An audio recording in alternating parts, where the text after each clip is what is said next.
أعوذ بالله من الشيطان الرجيم بسم الله الرحمن الرحيم باب بیان ان الاسناد من الدین وان الروایت لا تكون الا عن الثقات۔ یہ باب اس بارے میں ہے کہ سند بیان کرنا یہ دین سے ہے اور روایت حدیث یہ صرف ثقات سے ہوگی۔ وَأَنَّ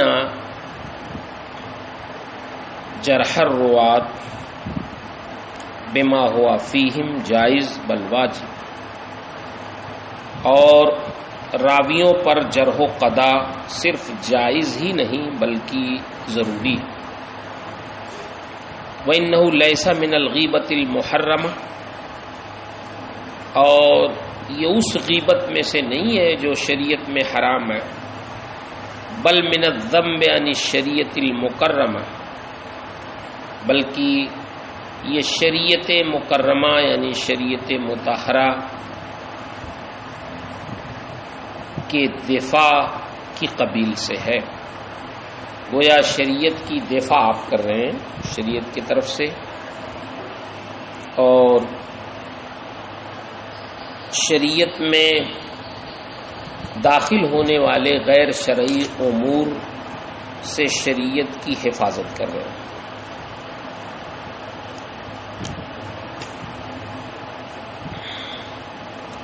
اس سلسلے میں امام مسلم رحمہ اللہ نے تابعین کے بہت سارے اقوال، تبع تابعین کے اقوال نقل فرمائے ہیں۔ ناقدین حدیث نے بھی جو ارشاد فرمایا ہے اس کو بھی تفصیل سے آپ نے ذکر کیا اور اس پر لمبی بحث فرمائی ہے۔ پہلی روایت آپ نے محمد بن سیرین کی ذکر کی ہے، ان محمد بن سیرین قال ان ھذا العلم دین فانظروا امن تاخذون دینکم۔ امام محمد بن سیرین فرماتے ہیں کہ بے شک یہ علم دین ہے، علم سے مراد یہاں علم حدیث ہے، یہ علم حدیث دین ہے۔ فانظروا امن تاخذون دینکم، تو تم دیکھ لو کہ کس سے تم اپنا دین لے رہے ہو، یعنی جس سے تم حدیث لو اس کا عقیدہ، اس کی ثقاہت، اس کا ضبط، قوت حافظہ، اس کی عدالت دیکھ لو کہ وہ حدیث لینے لائق ہے یا نہیں ہے۔ یعنی علم حدیث یہ صرف ایک علم ہی نہیں ہے بلکہ اس کا تعلق دین سے ہے۔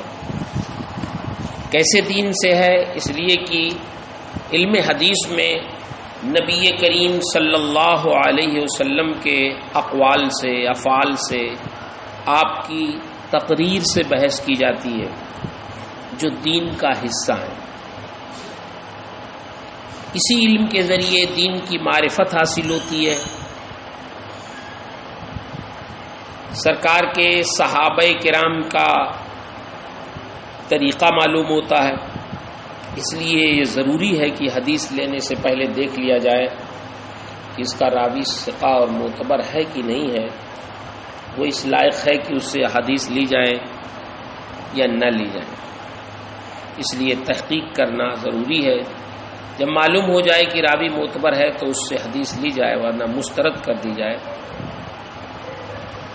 کیونکہ اگر غیر معتبر راویوں سے کوئی حدیث لی گئی اور وہ حدیث حقیقت میں حدیث نہیں ہے تو ایک غیر دین کا حصہ دین میں داخل ہو جائے گا اور لوگ اس کو دین سمجھ لیں گے، اور یہ بہت بڑی بات ہے۔ دوسری روایت یہ بھی محمد ابن سیرین ہی سے ہے، الفاظ اس کے بدلے ہوئے ہیں۔ قال ان محمد ابن سیرین قال لم يكونوا يسألون عن الاسناد فلما وقعت الفتنة قالوا سموا لنا رجالكم فينظر الى اہل السنة فیوخذ حدیثهم وَيُنظَرُ إِلَىٰ أَهْلِ الْبِدَعِ فَلَا يُؤْخَذُ حَدِيثُهُ۔ محمد ابن سیرین ارشاد فرماتے ہیں کہ پہلے زمانے میں لوگ سند کے بارے میں نہیں پوچھتے تھے۔ جب بھی کوئی کہتا قال رسول اللہ صلی اللہ علیہ وسلم تو لوگ اس کی باتوں کو تسلیم کر لیتے تھے، لیکن جب فتنہ واقع ہوا تو اب لوگوں نے تحقیق شروع کی۔ لوگوں نے کہا ہم سے اپنے رجال کے نام بتاؤ، ان سے تم نے حدیث لی ہے۔ اگر حدیث کی روایت کرنے والے اہل سنت سے ہوتے تو ان کی حدیث لے لی جاتی، اور اگر اہل بدعت سے ہوتے تو ان کی حدیث نہیں لی جاتی۔ عہد رسالت سے لے کر کبار صحابہ کرام کے دور تک احادیث کریمہ نہایت ہی ضبط و اتقان کے ساتھ لوگ روایت کرتے تھے۔ وہ بہت پاکیزہ دور تھا، ایک دوسرے سے حدیثیں لوگ سنتے، سنی ہوئی حدیثوں کو بالکل اچھی طرح عنوان محفوظ کر لیتے، انہیں مزید کسی نقد و جرح کی تحقیق کی کوئی ضرورت نہیں پڑتی تھی۔ ان کے لیے بس اتنے ہی کافی تھا کہ یہ حدیث فلاں صحابی سے مروی ہے، جیسا کہ محمد ابن سیرین نے فرمایا کہ اسناد کے بارے میں لوگ نہیں پوچھتے تھے کہ اس حدیث کی سند کیا ہے۔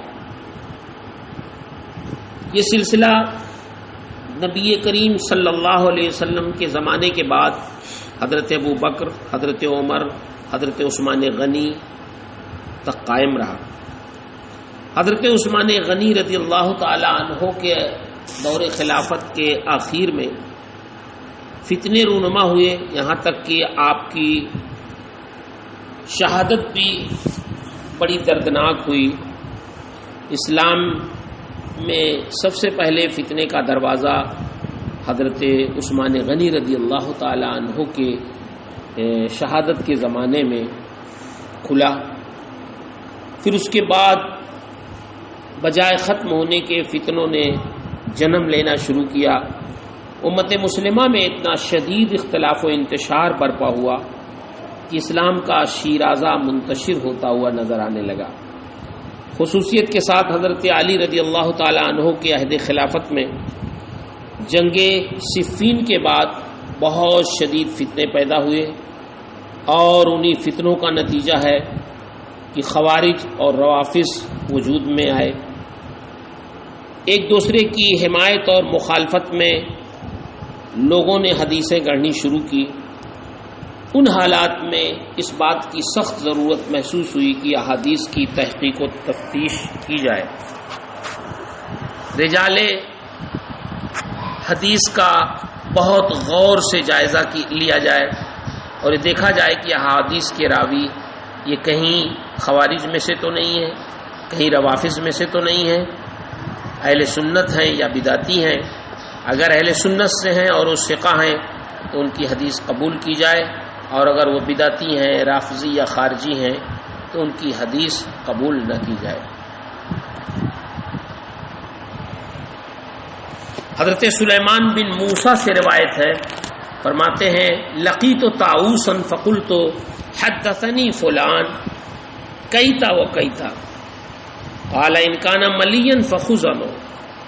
سلیمان بن موسیٰ کہتے ہیں کہ میں نے حضرت طاؤوس سے ملاقات کی تو کہا کہ فلاں نے مجھ سے ایسی ایسی حدیثیں بیان کی ہیں، فرمایا اگر وہ ثقہ ہے تو اس کی روایت لو، ورنہ اس کی روایت ترک کر دو۔ یہی بات نیچے والی روایت میں بھی ہے۔ حضرت امام ابو زناد سے مروی ہے، وہ فرماتے ہیں ادرکت بالمدینہ مئۃ کلہم مامون ما یؤخذ عنہم الحدیث یقال لیس من اہلہ۔ فرماتے ہیں حضرت ابو زناد کہ مجھے مدینے میں 100 افراد کے بارے میں معلوم ہوا کہ سب کے سب مامون یعنی معتمد علیہ ہیں، لیکن ان سے حدیث نہیں لی جاتی، ان کے بارے میں یہی کہا جاتا ہے لیس من اہلی، کہ وہ حدیث روایت کرنے کے اہل نہیں ہیں۔ اس سے بات سمجھ میں آئی کہ معتمد علیہ ہونا اور ہے، نیک ہونا بظاہر اور ہے، عبادت گزار ہونا اور ہے، لیکن حدیث کی روایت کا اہل ہونا یہ ایک الگ چیز ہے، جس کی شرائط محدثین نے بیان فرمائے۔ عن مسعر قال سمعت سعد بن ابراہیم یقول لا یحدث عن رسول اللہ صلی اللہ علیہ وسلم الا الثقات۔ حضرت مسعر سے مروی ہے، وہ فرماتے ہیں کہ میں نے سعد بن ابراہیم کو فرماتے ہوئے یہ سنا کہ نبی کریم صلی اللہ علیہ وسلم سے احادیث کی روایت صرف ثقات سے کی جاتی ہے، صرف ثقہ لوگ ہی نبی کریم صلی اللہ علیہ وسلم کی حدیث روایت کر سکتے ہیں۔ ان تمام روایتوں میں ائمہ احادیث نے اس بات کی تاکید کی ہے، جتنی روایتیں آپ نے پڑھی ابھی، کہ رجال احادیث کو دیکھا جائے کہ وہ عدل والے ضبط والے ہیں یا نہیں، اگر ہیں اور ائمہ احادیث نے انہیں عادل ضابط اور غفلت سے بری قرار دیا ہے تو ان کی حدیث قبول کر لی جائے، اور اگر ایسا نہیں ہے تو ان کی بات پر اعتبار نہ کیا جائے اور ان کی روایت کی ہوئی تمام احادیث کو رد کر دیا جائے۔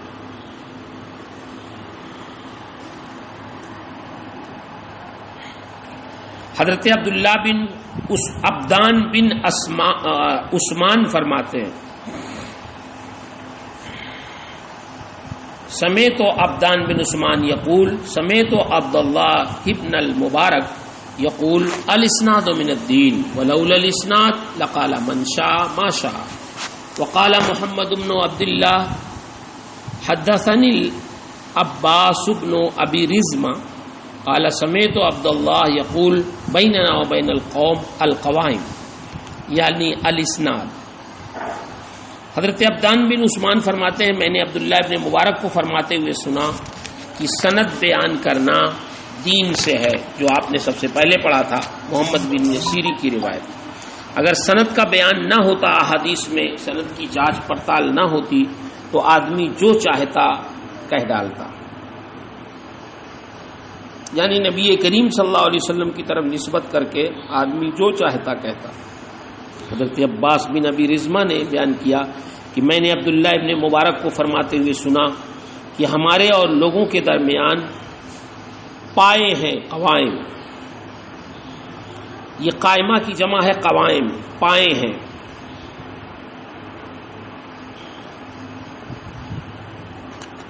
قائمہ دو معنوں میں آتا ہے، قائمۃ الدابہ جانور کے پیر، ان کی ٹانگیں، اور کبھی کبھی قائمۃ السریر کو بھی قائمہ کہتے ہیں، تخت کا پایا۔ تو اس کا مطلب یہ ہوا کہ گویا اس کلام میں حدیث پاک میں تشبیہ ہے،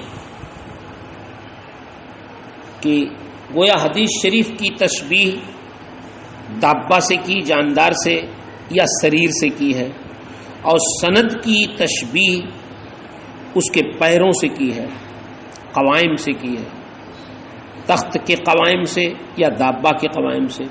گویا جس طریقے سے دابہ اپنے پیروں پہ کھڑا رہتا ہے اور تخت اپنے پیروں پہ قائم رہتا ہے، اسی طرح احادیث کریمہ کی بھی بقا جو ہوتی ہے وہ اس کی سندوں پہ ہوتی ہے۔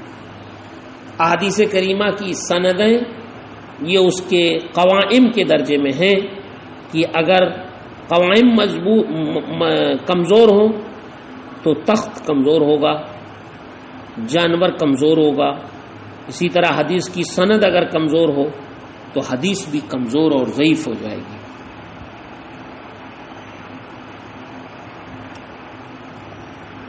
ابو اسحاق ابراہیم طالقانی فرماتے ہیں کہ میں نے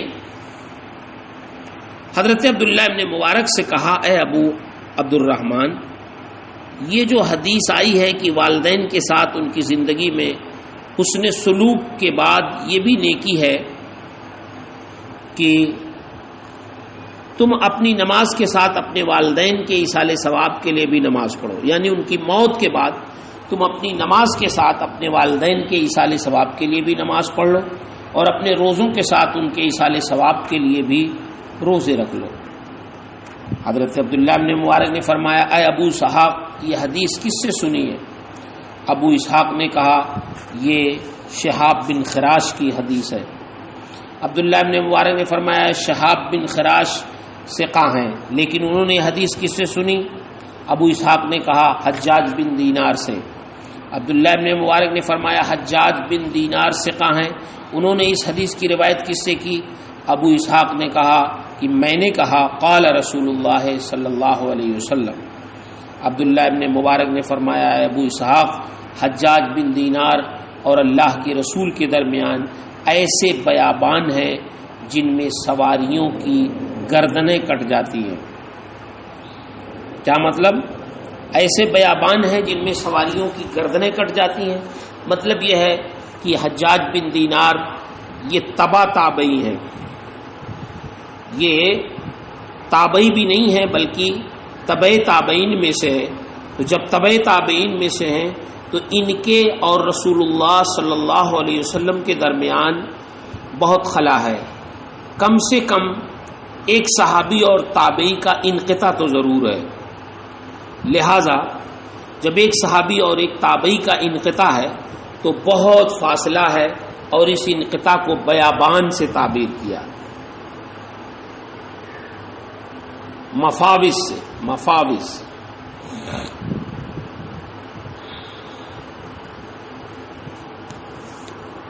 یعنی مطلب یہ ہے کہ حجاج بن دینار تبع تابعین میں سے ہیں، اس لیے ان کے اور سرکار کے درمیان کم سے کم دو اور راوی ہوں گے، ایک تابعی اور دوسرے صحابی، لہٰذا اس حدیث کی سند میں بہت لمبا انقطاع ہے۔ اس بنا پر یہ حدیث قابل حجت نہیں ہے۔ ہاں، اس کا جو مضمون ہے کہ اگر کوئی والدین کے انتقال کے بعد ان کے ایصال ثواب کے لیے صدقہ کرنا چاہے تو یہ بھی ان کے ساتھ ایک نیکی ہے، اس کا ثواب میت کو پہنچے گا۔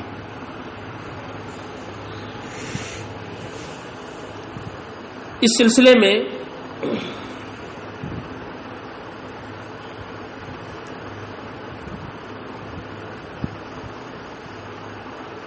امام نووی نے اپنی شرح مسلم میں ایصال ثواب کے مسئلے میں اختلاف کو ذکر کیا۔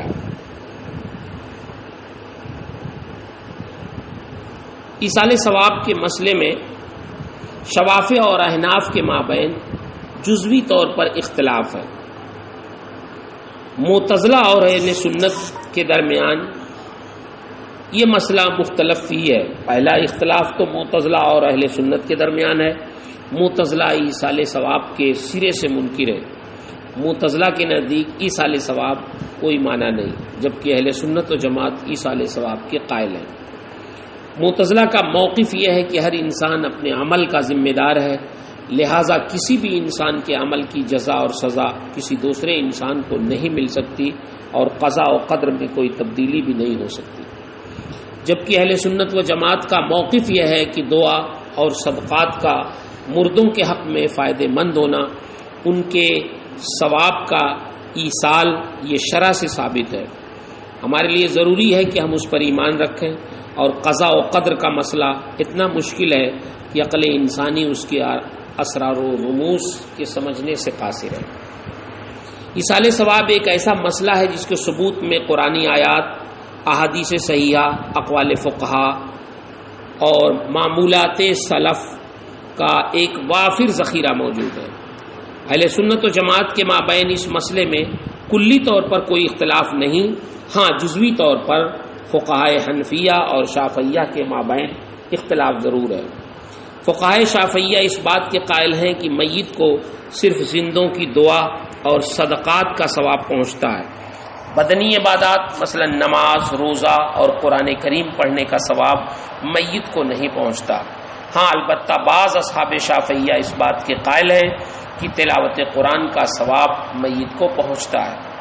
احناف کا موقف یہ ہے کہ بدنی عبادات ہوں یا مالی عبادات ہوں، ہر ایک کا ثواب میت کو پہنچتا ہے۔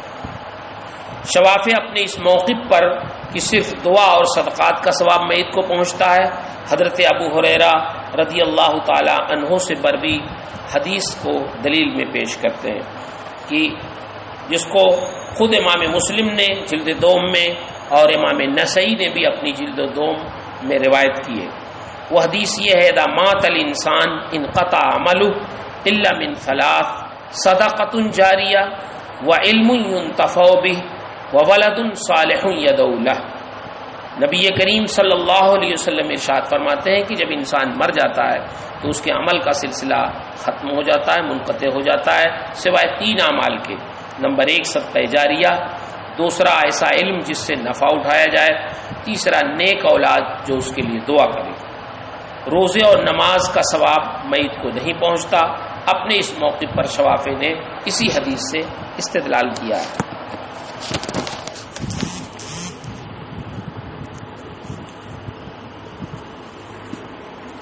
عن ابن عباس قال لا يصلي احدنا احد ولا يصوم احدنا احد ولكن يطعم عنه مكان كل يوم مدا من حنطة۔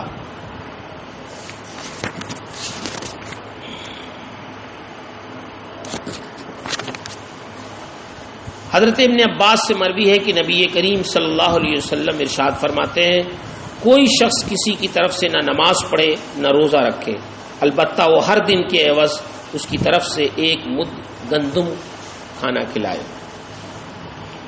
شوافع نے اس حدیث سے ابن عباس کی اس روایت سے ثابت کرنا چاہا ہے کہ نماز اور روزہ یہ کسی کی طرف سے ادا نہیں کیا جا سکتا، لہذا جہاں تک دعا کا مسئلہ ہے وہ پہلی والی حدیث سے ثابت ہے، صدقہ جاریہ کا مسئلہ ہے وہ بھی پہلی والی حدیث سے ثابت ہے، لیکن نماز اور روزہ ابن عباس کی اس روایت سے ثابت ہے کہ نہ کوئی کسی کی طرف سے نماز پڑھ سکتا ہے اور نہ ہی روزہ رکھ سکتا ہے، البتہ اس کی طرف سے ایک مد گندم کھلائے۔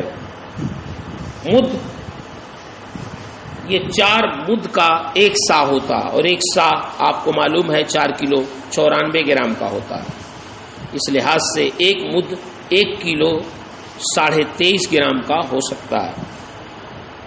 یہ تو شوافع کی دلیل تھی۔ احناف کا موقف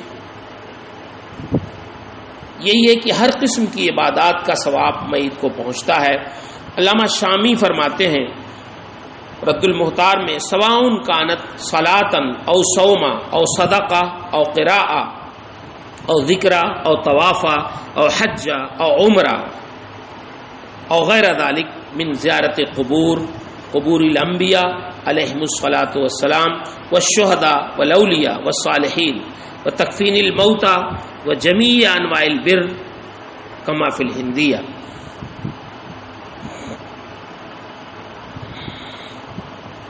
علامہ شامی فرماتے ہیں، خواہ انسان نماز پڑھے، روزہ رکھے، صدقہ دے، قرآن کریم کی تلاوت کرے، ذکر و اذکار کرے، بیت اللہ کا طواف کرے، حج عمرہ یا اسی طرح کا کوئی نیک عمل کرے، مثلا انبیاء کرام، شہداء کرام، اولیاء کرام اور نیک لوگوں کی قبور کی زیارت، مردوں کی تکفین، تمام قسم کی نیکیوں کا ثواب مرنے والے کو پہنچتا ہے۔ احناف نے اپنے موقف پر آنے والی ایک حدیث اور اس کے علاوہ بھی کچھ حدیثیں قائم کی ہیں جو ایصال ثواب کے موضوع پہ آپ دیکھ سکتے ہیں۔ ہمارے بزرگوں نے ایصال ثواب پر مکمل کتابیں بھی لکھی ہیں۔ شارح بخاری علامہ مفتی شریف الحق علیہ الرحمہ امجدی نے بھی مکمل ایصال ثواب پر ایک رسالہ بھی تحریر فرمایا ہے، اس کو بھی آپ دیکھ سکتے ہیں، اور اعلیٰ حضرت امام اہل سنت علیہ رحمت و رضوان کی تصنیفات میں بھی آپ اس کو دیکھ سکتے ہیں۔ ایک شخص نے حضور اقدس صلی اللہ علیہ وسلم کی خدمت میں حاضر ہو کر عرض کیا، یا رسول اللہ، میں اپنے والدین کے ساتھ جبکہ وہ زندہ تھے نیک سلوک کرتا تھا، اب ان کی وفات کے بعد میں ان کے ساتھ کیسے نیکی کروں؟ سرکار نے ارشاد فرمایا، اب تیرا ان کے ساتھ نیکی کرنا یہ ہے کہ اپنی نماز کے ساتھ ان کے لیے بھی نفل نماز پڑھ، اور اپنے روزوں کے ساتھ ان کے لیے بھی روزے رکھ، یعنی نفلی روزے رکھ۔ اسی طرح حضرت انس سے بھی مروی و حدیث ہے جس میں حضرت انس نے نبی کریم صلی اللہ علیہ وسلم سے پوچھا تھا، یا رسول اللہ، ہم اپنے مرنے والوں کی طرف سے صدقہ کرتے ہیں، کیا ان کی طرف سے حج کرتے ہیں یا ان کی طرف سے حج کرتے ہیں اور ان کے لیے دعا کرتے ہیں تو کیا انہیں یہ پہنچتا ہے؟ تو آپ نے فرمایا ہاں، تمہارے ان اعمال کا ثواب انہیں پہنچتا ہے اور وہ اس سے اس طرح خوش ہوتے ہیں جس طرح تم سے کوئی آدمی کسی اپنے رشتہ دار کو ایک تھال میں رکھ کر اس کو تحفہ بھیجتا ہے تو وہ خوش ہوتا ہے۔ اس سے ثابت ہوتا ہے کہ ایصال ثواب کے لیے صرف صدقہ اور دعا ہی خاص نہیں بلکہ ہر قسم کی نیکیوں کا ثواب میت کو پہنچتا ہے، اور اسی سے تیجا، دسواں، چہلم، آراس وغیرہ کے جواز کا بھی ثبوت ملتا ہے۔ اب شوافع نے جو حدیث پیش کی ابن عباس کی روایت کہ لا یصلی احد عن احد ولا یصوم احد عن احد، اس کا کیا مطلب ہے؟ اس استدلال کے جواب میں علامہ شامی نے بہت اچھی بات لکھی ہے جو حقیقت سے بالکل قریب ہے۔ وہ فرماتے ہیں کہ یہ حدیث ثواب کے حق میں نہیں وارد ہوئی بلکہ یہاں نبی کریم صلی اللہ علیہ وسلم یہ فرمانا چاہتے ہیں کہ کوئی کسی کی طرف سے نماز نہ پڑھے اور نہ روزہ رکھے۔ مطلب یہ ہے کہ اگر کسی کے اوپر فرض نمازیں ہیں یا فرض روزے ہیں تو کوئی دوسرا اگر ادا کرے گا تو اس کی طرف سے وہ ادائیگی نہیں ہو سکتی ہے۔ یہاں نفل کی بات نہیں ہے، یہاں اپنی ذمہ داری سے عہدہ بر آ ہونے کے لیے وارد ہے، یعنی کسی پر نماز یا روزہ فرض یا واجب ہے تو اس کی طرف سے کوئی دوسرا شخص نماز یا روزہ کی ادائیگی نہیں کر سکتا۔ اگر کرے گا تو جس شخص پر نماز فرض یا واجب تھی وہ اس سے بری الذمہ نہیں ہو سکتا، وجوب اس پر برقرار رہے گا۔ اس کا یہ مطلب نہیں ہے کہ اگر کوئی اپنے نفلی روزوں یا نماز کا ثواب میت کو پہنچاتا ہے تو نہیں پہنچے گا، نہیں، یہ مطلب نہیں۔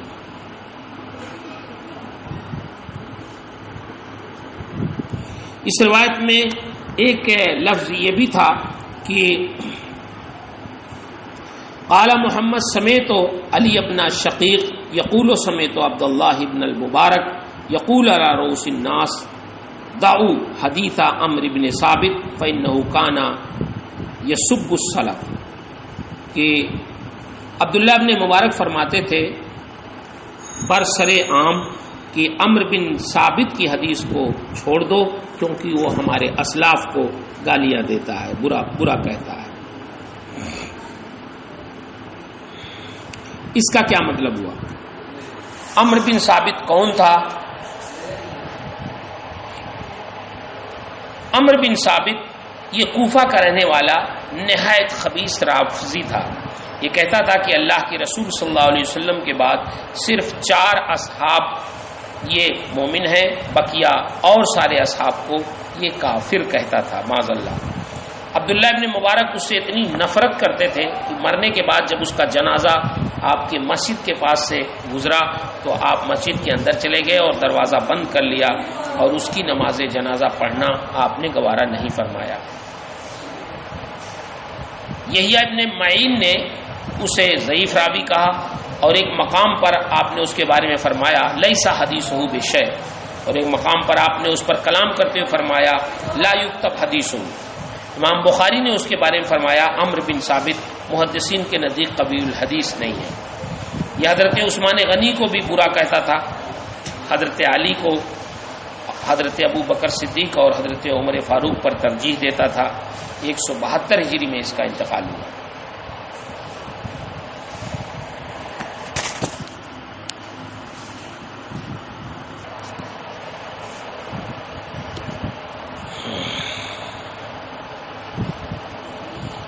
حدثنا ابو عقیل صاحب بحیہ قال كنت جالسا عند القاسم بن عبید اللہ ويحيى بن سعید فقال يحيى للقاسم يا محمد انه قبیح على مثلك عظیم ان تسأل عن شيء من امر هذا الدين فلا يوجد عندك منه علم ولا فرج او علم ولا مخرج۔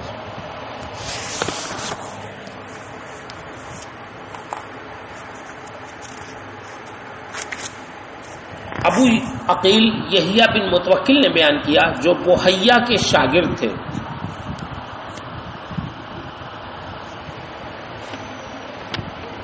کہ میں قاسم بن عبید اللہ اور یحییٰ بن سعید کے پاس بیٹھا تھا، تو یحییٰ نے قاسم سے کہا اے محمد، آپ جیسے آدمی کے لیے یہ بری بات ہے کہ آپ سے دین کی کوئی بات پوچھی جائے اور آپ کے پاس اس کا کوئی حل یا علم نہ ہو، یا آپ اس سے واقف اور اس میں فائق نہ ہو۔ قاسم نے یحییٰ سے کہا یہ کیسے؟ یحییٰ نے کہا اس لیے کہ آپ دو ہادی امام حضرت ابو بکر اور حضرت عمر کی اولاد میں سے ہیں۔ قاسم نے یحییٰ سے کہا کہ جسے اللہ نے عقل عطا فرمائی ہے اس کے نزدیک اس سے بھی زیادہ بری بات یہ ہے کہ میں بغیر علم کے کوئی بات کہوں یا غیر ثقہ شخص سے کوئی روایت کروں۔ پھر یحییٰ نے سکوت اختیار کر لیا اور کوئی جواب نہیں دیا۔ حضرت قاسم بن عبید اللہ بن عبداللہ کے اس ارشاد سے یہ بات ظاہر ہوتی ہے کہ جب تک علم نہ ہو اس وقت تک کوئی بھی حکم شرع یا دین کی کوئی بات نہ بتائی جائے، بلکہ عام معاملات میں بھی بغیر علم و تحقیق کے کوئی بات کہنا سخت معیوب ہے، کیونکہ کوئی بھی شخص یہ دعویٰ نہیں کر سکتا کہ مجھے ہر شے کا علم ہے۔ یہ خصوصیت صرف ذات واجب تعالیٰ کی ہے۔ اسی طرح سے آپ کے ارشاد سے یہ بھی ثابت ہوتا ہے کہ غیر معتبر شخص سے روایت درست نہیں ہے۔ بحیہ کون تھی؟ حضرت امام نووی فرماتے ہیں کہ بحیہ با کے ضمہ یا کے فتح اور یا کی تشدید کے ساتھ ہے۔ یہ ام المومنین حضرت عائشہ صدیقہ رضی اللہ تعالی عنہا کی خاتون شاگرداں ہیں جو آپ سے روایت کرتی ہیں۔ یہ بھی کہا گیا کہ حضرت عائشہ صدیقہ رضی اللہ تعالی عنہا نے ہی آپ کو اس نام سے منسوب کیا تھا۔ حضرت عائشہ صدیقہ کی خواتین تلامذہ میں ان کا بھی نام آتا ہے۔ یہ طبقہ ثالثہ سے ہیں۔ امام ابو داؤد نے اپنی ابو داؤد میں اس کی روایت کی ہے۔ ابو عقیل عین کے فتح کے ساتھ ہے۔ یہ بحیہ کے شاگرد اور ان کے آزاد کردہ غلام ہیں۔ یہ بحیہ سے روایت کرتے ہیں۔ ان کا نام یحییٰ بن متوکل مدنی ہے۔ یہ بھی کہا گیا کہ یہ کوفی ہیں۔ یحییٰ بن معین، علی بن مدینی، عمر بن علی، عثمان بن سعید، دارمی بن عمار اور نسائی نے انہیں ضعیف راوی قرار دیا۔ سوال یہ پیدا ہوتا ہے جب یہ ضعیف راوی ہیں تو امام مسلم جنہوں نے اپنی صحیح میں ضعیف راویوں کی حدیثیں نہیں لی تو آخر کیسے بیان کیا ان کی روایت؟ اس کا جواب یہ ہے کہ امام نووی فرماتے ہیں کہ اس اشکال کا دو جواب ہے،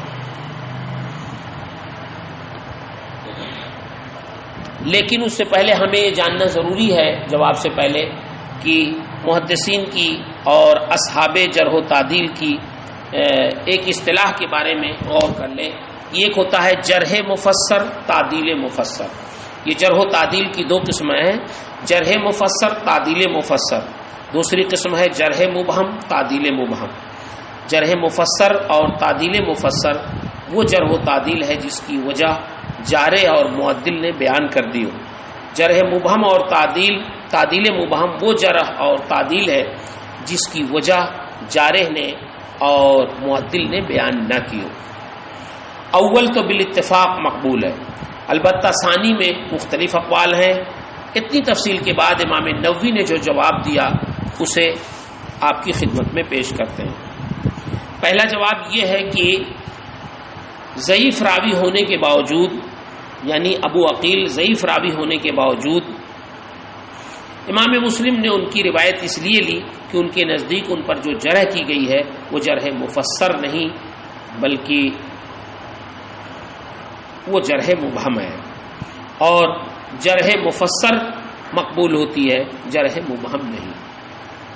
دوسرا جواب یہ ہے کہ ابو عقیل کی اس روایت کو امام مسلم نے اصل اور مقصود کے طور پر نہیں ذکر کیا بلکہ مطابعت اور بطور استشہاد ذکر کیا ہے، اور بطور مطابعت اور استشہاد ذکر کیا جا سکتا ہے۔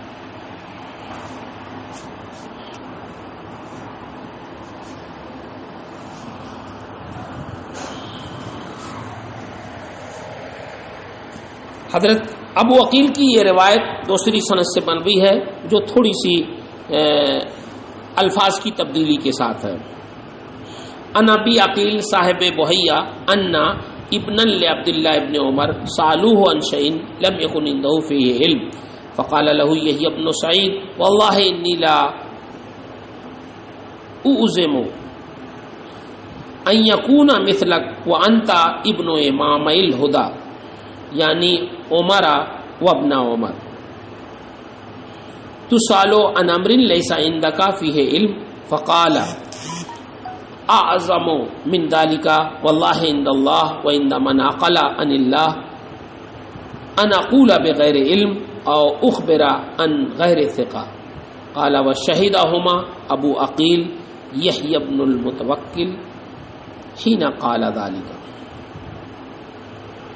حضرت عبداللہ ابن عمر کے کسی صاحبزادے سے لوگوں نے کسی ایسی شے کے بارے میں سوال کیا جس کے بارے میں انہیں کوئی علم نہیں تھا، تو ان سے یحییٰ بن سعید نے کہا واللہ میں یہ بہت بری بات سمجھتا ہوں کہ آپ جیسی ہستی سے کوئی بات پوچھی جائے جبکہ آپ دو امام یعنی حضرت عمر اور ابن عمر کے فرزندوں میں سے ہیں اور آپ کو اس کا علم نہ ہو. آپ نے فرمایا واللہ اللہ کے نزدیک اور جسے اللہ نے عقل سلیم دیا ہے اس کے نزدیک اس سے بھی بڑی بات یہ ہے کہ میں بغیر علم کے کوئی بات کہوں یا کسی غیر معتبر شخص سے کوئی روایت کروں. سفیان نے کہا جس وقت انہوں نے بات کہی اس وقت یحییٰ بن متوکل یعنی ابو عقیل ان کے پاس موجود تھے. اس روایت میں اور اس کے پہلے والی روایت میں تھوڑا سا فرق ہے. پہلی روایت میں یحییٰ نے کہا تھا کہ آپ دو ہادی امام حضرت ابو بکر اور حضرت عمر کی اولاد میں سے، اور یہاں یہ ہے کہ آپ دو ہادی امام حضرت عمر اور ابن عمر کے فرزندوں میں سے. بظاہر لگتا ہے دونوں روایتوں میں تضاد ہے، لیکن حقیقت میں اس میں کوئی تضاد نہیں ہے،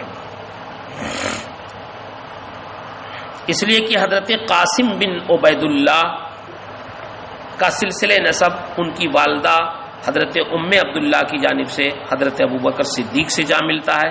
اس لحاظ سے حضرت ابو بکر صدیق ان کی والدہ کے جد اعلیٰ ہوئے. ام عبداللہ بنت قاسم بن محمد بن ابی بکر یعنی حضرت قاسم کی جو والدہ تھیں، حضرت قاسم کے والد کی جو والدہ تھیں یہ حضرت ابو بکر صدیق رضی اللہ تعالی عنہ کے پوتے کی لڑکی تھی، اور والد کی طرف سے حضرت قاسم کا سلسلہ نسب حضرت عمر فاروق سے جا ملتا ہے. قاسم بن عبید اللہ بن عبداللہ بن عمر بن خطاب کہ قاسم یہ حضرت عمر رضی اللہ تعالی عنہ کے پوتے حضرت عبید اللہ کے لڑکے تھے. تو اس اعتبار سے یہ حضرت عمر کے بھی صاحبزادے ہوئے اور ماں کے اعتبار سے حضرت ابو بکر کے بھی صاحبزادے ہوئے. لہذا حضرت عمر کے صاحبزادے ہوئے تو حضرت ابن عمر کے بھی ہوئے، لہذا یہ دونوں حضرات ان کے آبا میں آتے ہیں. تو باپ کے اعتبار سے حضرت عمر اور حضرت ابن عمر کے ہوئے اور ماں کے اعتبار سے حضرت ابو بکر کے ہوئے، لہذا دونوں کی طرف نسبت کرنے میں کوئی تعارض نہیں ہے.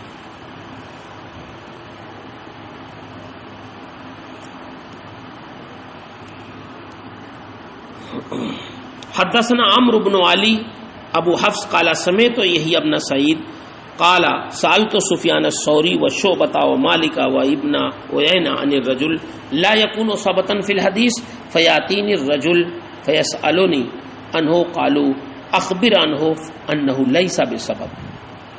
یحییٰ بن سعید نے کہا کہ میں نے سفیان ثوری، شعبہ، مالک اور ابن عیینہ سے دریافت کیا. یہ سفیان ثوری، شعبہ، مالک، ابن عیینہ یہ ناقدین حدیث میں سے ہیں. کیا دریافت کیا کہ ایسا آدمی جو حدیث میں معتبر نہیں ہے، کوئی میرے پاس آ کر اس کے بارے میں سوال کرے کہ وہ کیسا ہے تو میں اس کے عیب بیان کروں یا نہ بیان کروں. تو ان چاروں حضرات نے کہا کہ اس کے بارے میں ضرور بتائیں کہ وہ غیر معتبر ہے. یحییٰ بن سعید نے ان چاروں ناقدین حدیث کا قول ایسے شخص کے بارے میں جو غیر معتبر ہو یہ واضح کر دیا کہ کسی غیر معتبر شخص کے عیوب کو بیان کرنا یہ غیبت نہیں ہے، بلکہ یہ نبی کریم صلی اللہ علیہ وسلم کی حدیث کی حفاظت کا ایک بہت اہم ذریعہ ہے اور شریعت کی جانب سے دفاع کرنا ہے. لہٰذا یہ وہ غیبت نہیں ہے شریعت نے جس کو حرام قرار دیا ہے، یہ اس لیے ہے تاکہ لوگ اس سے بچیں اور غیر حدیث کو حدیث نہ سمجھ لیں.